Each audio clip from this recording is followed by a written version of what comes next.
nature, as what you mentioned, is a paradise itself. But we do have culture as well. We do have human beings, brothers and sisters who are actually giving you kind of a very warm hospitality itself. So we are one of the most friendly nations when it comes to tourism. So anybody who comes to Sri Lanka became loyal to Sri Lanka, not as the kind of tourist, but they became part of us as well. On the other hand, if you think about the amenities, the technology, as well as the transformation of our tourism industry, you can enjoy whatever the luxuries that you enjoy in any sophisticated tourism destination in Sri Lanka. And combinedly, I think it is the best package that you have the nature, you have the heritage, you have all the elements that you are looking for in a tourist destination, combined with the great human beings, plus the particular tourism industry which is ready to take over the entire world. So we change ourselves every year. So you see, like say even in Sri Lanka, in Colombo, the new properties came in, the hotels were being changed, new tourism products were being introduced. So every time you come to Sri Lanka, you have something more to do, something more to enjoy and experience. And mind you, it is one trip is never allowed you, never possible for you to complete this country. It has such a variety. So anyway, you have to come back for more if you want to enjoy this country in full. We can, first of all, as a country, we can offer you the beach, the hills, or the cold climate weather, or if you're looking at the forest, we can offer you any one of those. And within a span of 3 to 4 hours of commuting around the city. That's the first thing. Then the next thing is, as a destination, we are a hidden gem in Southeast Asia. That's the reality of it, for wedding, destination weddings. People like to come to Sri Lanka specifically from India is because we portray their traditions, and as a cultural people ourselves, we bring out the best we can into the Indian community and the culture. Also, we have lots of Indians who are also back there in Sri Lanka. So like councillors mentioned that we can offer you the Gurdwara, we have the Sindhi Maharaj, we have, the South Indian Pandits, we have everything that we can offer. So as basically a country, I would suggest and say that you need to come and experience the hospitality of Sri Lanka for you to get a better idea of what it is all about. But as a wedding planner, we can give you anything you want in Sri Lanka. So that's an advantage to you. I think some things you might not get in your own home country, we go that extra mile to give it back in Sri Lanka. So can you disclose that thing? Pardon me, I didn't get you there. Can you disclose that thing you said now? Ma'am, he's saying if we could disclose that. Okay, fine. I'll give you a bit more. So basically, most functions in India are rarely held at hotels. From my knowledge, they're rarely held at hotels. They're mainly in halls or in community centers. Correct me if I'm wrong, please, but I believe that's it. It's only the really high end that can have their weddings in 5-star hotels. Whereas in Sri Lanka, we can offer you a 5-star hotel. Your Indian food to the T, because we have in all our hotels, almost all our hotels, we have Indian chefs, and that's something that you'll always pick on when you come to another country. I mean, the Indian wants their Indian food wherever they go. So those are things we can offer you as a country. Then our hospitality is the next level. When it comes to Sri Lanka, the hospitality is beyond exception. So these are things that we can offer you all.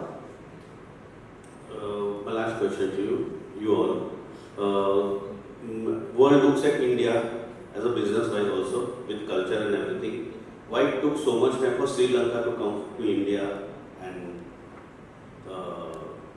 promote yourself as a Sri Lankan? Some question for you. So this is a question I think Chairman will have to ask, but I'd like to introduce yourself first and then introduce Sri Lanka. And my next question will be the 3 major destinations in Sri Lanka and 3 major reasons why you should visit Sri Lanka for wedding. So in this sequence we will be asking. First, introduce yourself. Right. As a wedding destination. So I'm Buddhika Hewas, I'm chairman of Sri Lanka Tourism Promotions Bureau. So first of all, thank you all of you who have been covering us in here, which is in the first our wedding promotions event to introduce our destination for Indian market for their weddings. So that is the particular aim of this event. But overall, if you think about Sri Lanka, it was been transformed as a tourist destination within recent past. So within last 2 years of maybe like say last 1 year, there's a massive transformation in our major tourist destination, including our capital city in Colombo. You see all the major five-star brands are being introduced there. We have the South Asia's largest entertainment venue itself in Colombo.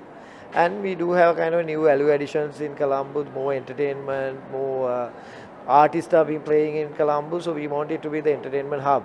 Other than that, our traditional destinations, may it be Bentota, then Kandy or Galle or even deep down south, are actually more vibrant than ever. So the new properties are being added in there, and new products as well as new venues are being added there.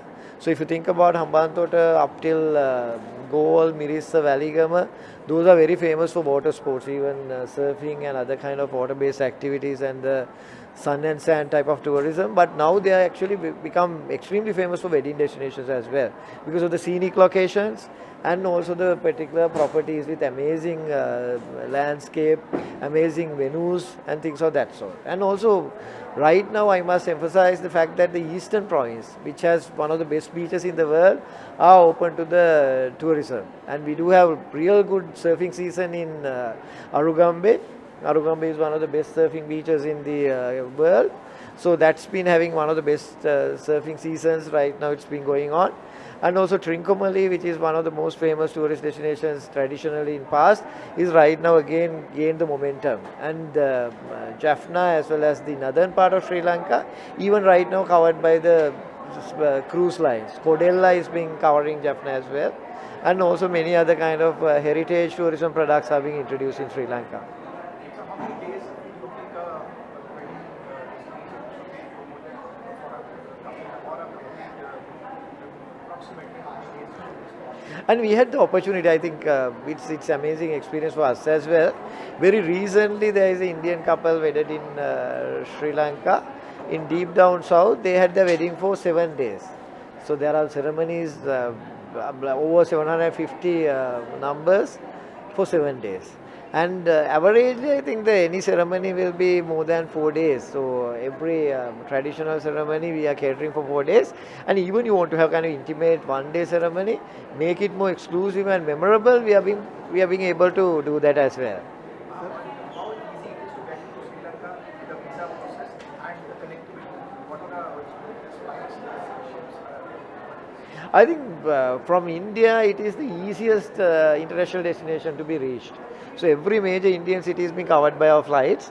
If you think about southern part, Mumbai as well as Delhi, I think we have multiple flights per day. So reach is less than 3 hours. In Mumbai, it's only 2.5 hours. And even Delhi, the furthest points, it is less than 4 hours. So like say within 4 hours you can reach Colombo. And our visa process is very, very feasible because it's free of charge, and you just want to apply online and the visa is being granted immediately. So for the Indians, I think Sri Lanka is one of the easiest destinations to reach. So Sri Lanka have, in fact, Sri Lankans who are working in India in glamour industry. Why not you have got them as brand ambassador to promote Sri Lanka in India? Of course, we use them in certain places also, and it's a good suggestion actually. So we do have vice versa. There's a Indian expat community, large Indian expat community in there. If you think about the Colombo Fashion Week, one of the most sought after fashion weeks, is actually done by a kind of Indian expat personnel. Likewise, that we do have like our tourism ambassadors from India as well. So we do have kind of very good, strong relationship with our brothers and sisters. We have a very good bond with Sri Lanka. So I think that's an advantage for you to promote. Yes. Yeah.